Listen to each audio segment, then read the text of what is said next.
এই 7টি জিনিস ভুলেও কাউকে কখনো দান করবেন না। সেই জিনিসগুলি হলো 1 নম্বর সরষের তেল। সরষের তেল দান করা ভালো, তবে নতুন কেনা সরষের তেল দান করা ভালো।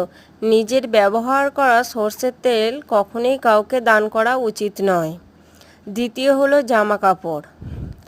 আপনি জামা কাপড়, পুরাতন জামা কাপড় দান করতেই পারেন, তবে যাদের সামর্থ্য নেই জামা কাপড় কিনবার তাদেরকে আপনি পুরাতন জামা কাপড় দান করতে পারেন, কিন্তু যাদের সামর্থ্য আছে জামা কাপড় কিনবার তাদেরকে আপনি পুরাতন জামা কাপড় দান করবেন না।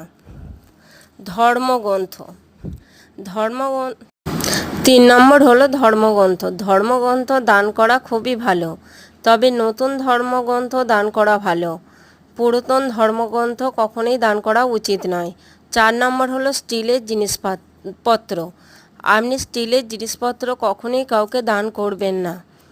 বিশেষ করে মঙ্গলবার, বৃহস্পতিবার, শনিবার তো দান করবেনই না।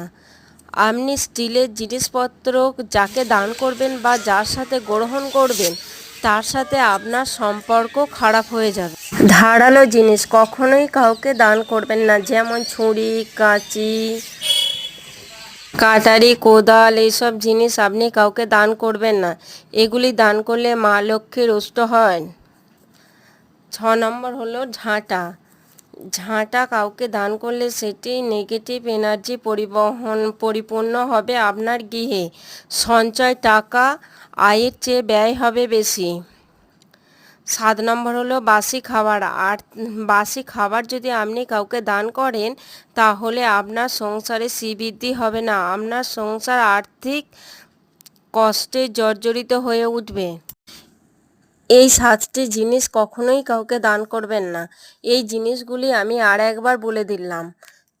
1 নম্বর হলো সরষের তেল, 2 নম্বর হলো জামা কাপড়, 3 নম্বর হলো ধর্মগ্রন্থ, 4 নম্বর হলো স্টিলের জিনিস, 5 নম্বর হলো ধারালো জিনিসপত্র, 6 নম্বর হলো ঝাঁটা, 7 নম্বর হলো বাসি খাবার।